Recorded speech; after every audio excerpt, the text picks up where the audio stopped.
પાડોશી જ પહેલો સગો કહેવાય છે, પણ ક્યારે પાડોશી દુશ્મન થઈ જાય તે પણ સમજવું અને કહેવું મુશ્કેલ છે. કેમ કે આવી જે ઘટના બનાસકાંઠા જિલ્લામાં સામે આવી છે, જેમાં પાડોશી જ હત્યારો બન્યો છે. હવે તમને કદાચ આ માનવામાં નહીં આવતું હોય, પણ આ સત્ય છે. હત્યાનું કારણ જાણશો એટલે કદાચ તમે પણ હચમચી જશો. બનાસકાંઠા જિલ્લાના લાખાણી તાલુકાના જસરા ગામમાં ડબલ મર્ડરની ઘટના બની હતી. વૃદ્ધ દંપતી રાત્રે ઘરે સૂઈ રહ્યા હતા અને તેમની હત્યા કરી દેવામાં આવી હતી. વૃદ્ધ દંપતીની હત્યા કેમ કરાઈ, કોણે કરી, તે પણ સૌથી મોટો સવાલ હતો. આ કારણ જાણશો એટલે તમારા પણ હોશ ઉડી જશે. આવો જોઈએ કોણ હતા વૃદ્ધ દંપતીના હત્યારા અને કેમ કરાઈ હતી હત્યા.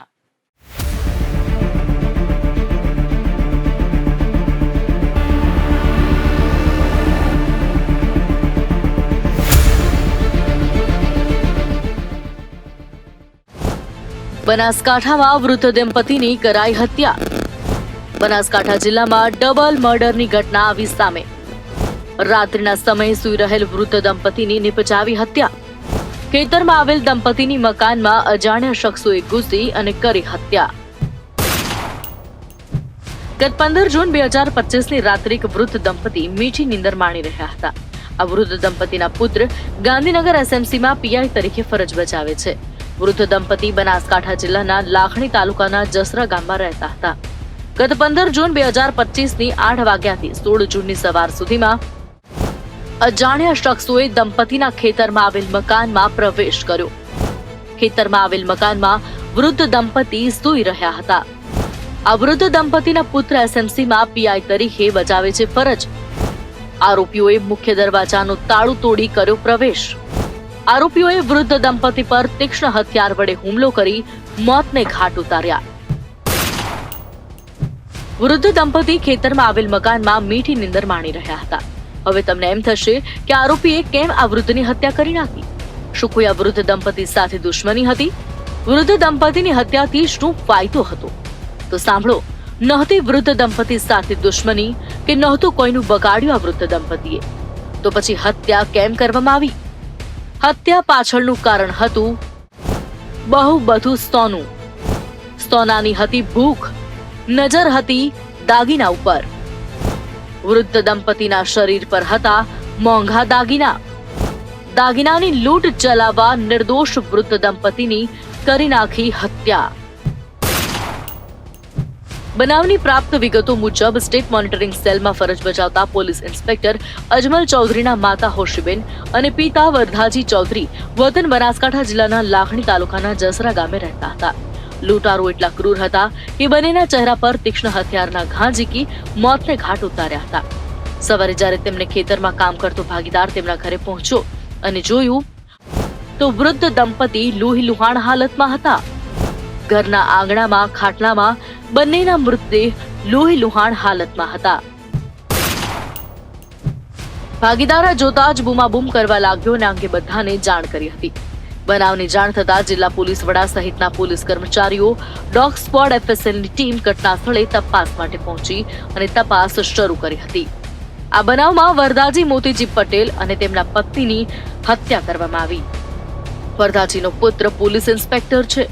મર્ડરમાં પ્રાથમિક વિગત મુજબ લૂંટારા મહિલાના પગ કાપી કડલા કાપી લૂંટી ગયા છે, તેમજ કાનની બુટીઓ પણ કાપીને લઈ ગયા છે, તથા ઘરમાં તિજોરી પણ તોડેલી છે. હત્યાની જાણ થતા ઉચ્ચ પોલીસ અધિકારી સહિતનો કાફલો ઘટના સ્થળે પહોંચ્યો અને તપાસનો ધમધમાટ શરૂ કર્યો હતો.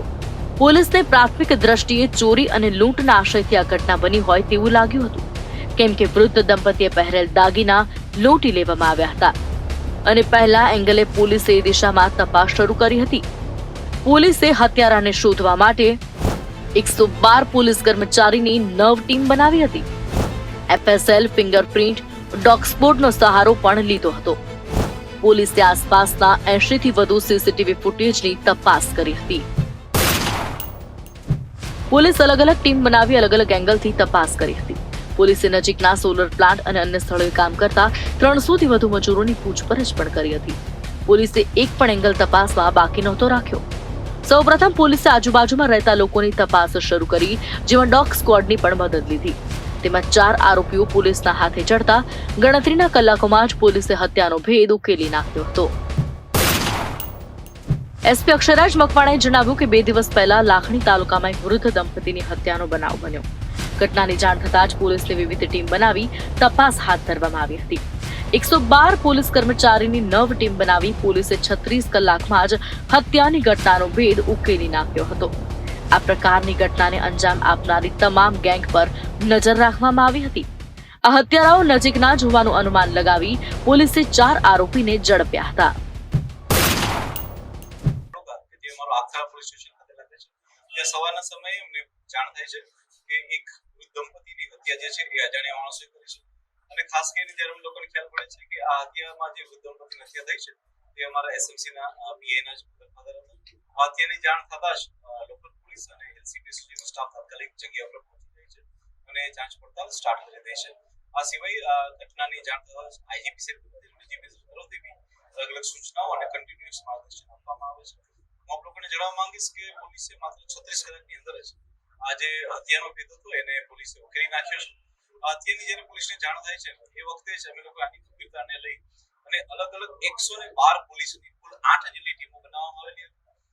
આ જે કેસ હતો એ અમારા બનાસકાંઠા પોલીસ માટે એક સૌથી મોટી એક ચેલેન્જ સમાન કેસ હતો કે જેની અંદર જે છે એ ટેકનિકલ ડિટેલ્સ એટલી બધી હતી નહીં, ટેકનિકલ મદદ મળી ન રહી હતી, છતાં પણ પોલીસે ઘણી બધી 8 ટીમોની મદદથી પોલીસે માત્ર 36 કલાકમાં હત્યાનો ભેદ ઉકેલ્યો છે. જો આપણે ટીમની વાત કરવામાં આવે તો અલગ અલગ ટીમોની જે રચના થઈ હતી તેમાં અનેક ટીમોને બનાસકાંઠા પોલીસ દ્વારા મધ્યપ્રદેશ અને રાજસ્થાનની એવી ગેંગ કે જે આ રીતના વૃદ્ધ દંપતીઓના કે બીજા વ્યક્તિના હાથને પગ કાપીને હત્યા કરીને લૂંટ ચલાવતી હોય છે આવી તમામ ગેંગો પર નજર રાખવા માટે અને તે લોકો આમાં સામેલ છે કે તે માટે મોકલવામાં આવ્યા.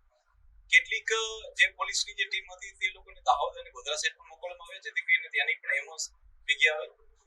આ સિવાય એ જે ગામ છે તેની આસપાસમાં 7 જેટલી ટીમો જે છે એ એવી રીતના વર્ક કરી રહી હતી કે જે લોકો ફોટોવોલ્ટિક સેલના સોલાર સેલ છે તેના માટેના 187 મજૂરો આવેલા હતા.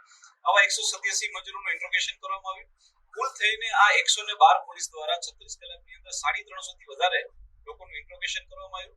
સાયબરની ટીમ દ્વારા કન્ટિન્યુઅસ ત્યાં ટાવર ડમ્પ અને ટેકનિકલ એનાલિસિસ કરવામાં આવ્યું.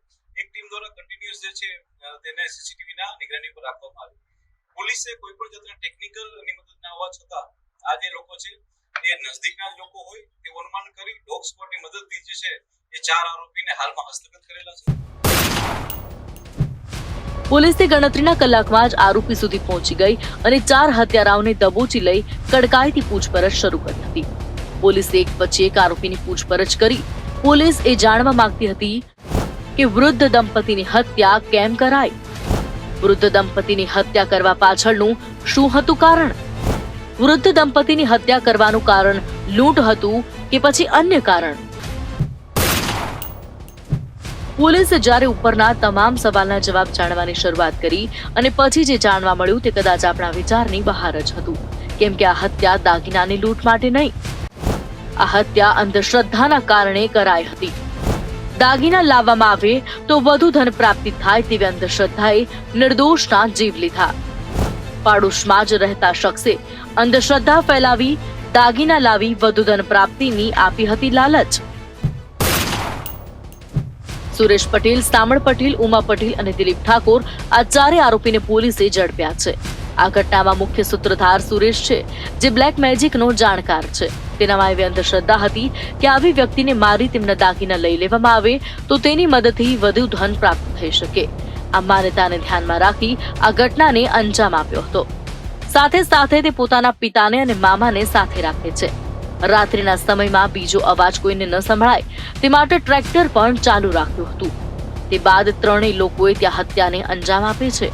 આ સિવાય સુરેશના મુખ્ય ગુરુ છે ભુવા, તેની પણ મદદ લેવામાં આવે છે.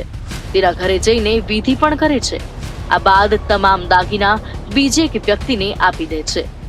સુરેશ છે તે બ્લેક મેજિકનો જાણકાર હોવાથી તેની વિધિ માટે જ આ હત્યા કરી હતી.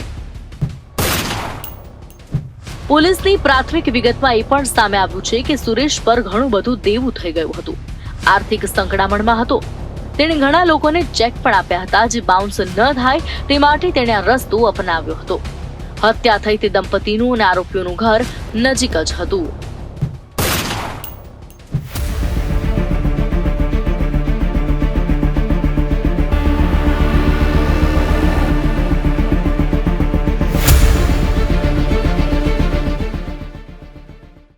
આજના ટેકનિકલ યુગમાં લોકો આજે પણ અંધશ્રદ્ધામાં ફસાઈ જાય છે અને આવી હત્યા જેવા ગુનાને અંજામ આપી દેતા હોય છે. પણ એક વાત જાણી લેવા જેવી છે કે આવા લોભિયા જો તમને આવી કોઈ લાલચ આપે તો નજીકના પોલીસને સંપર્ક કરવો. જો આવા લોકોની ચુંગલમાં ફસાઈ જશો તો આખી જિંદગી જેલના સળિયા ગણવા પડશે, કેમ કે મહેનત વિના કાંઈ પણ મેળવી શકાતું નથી. આ કેસમાં પણ દુતારાએ લોભ લાલચમાં આવીને એક નિર્દોષ વૃદ્ધ દંપતીના હત્યા નિપજાવી નાખી છે. પોલીસે આરોપીઓને રાઉન્ડ અપ કરી તેમનું વધુ ઇન્ટ્રોગેશન કરી આ ગુનો કરવામાં અન્ય કોઈ પાસા જેવા કે સામાજિક તથા ધાર્મિક માન્યતા કે અન્ય કોઈ સંબંધે આ કૃત્ય કરવામાં આવ્યું છે કે કેમ એ સંબંધે વધુ તપાસ હાલ શરૂ કરી છે. પણ સવાલ એ થાય છે કે ક્યાં સુધી અંધશ્રદ્ધા નિર્દોષ લોકોના જીવ લેશે? ધર્મના નામે લોભ રાખી કરાતી હિંસાને ક્યારે અટકાવી શકાશે? શું હવે એવું નથી લાગતું કે સભ્ય સમાજે આવા કિસ્સાઓ પાછળના કારણો ઉપર ગંભીર વિચાર કરવો જોઈએ?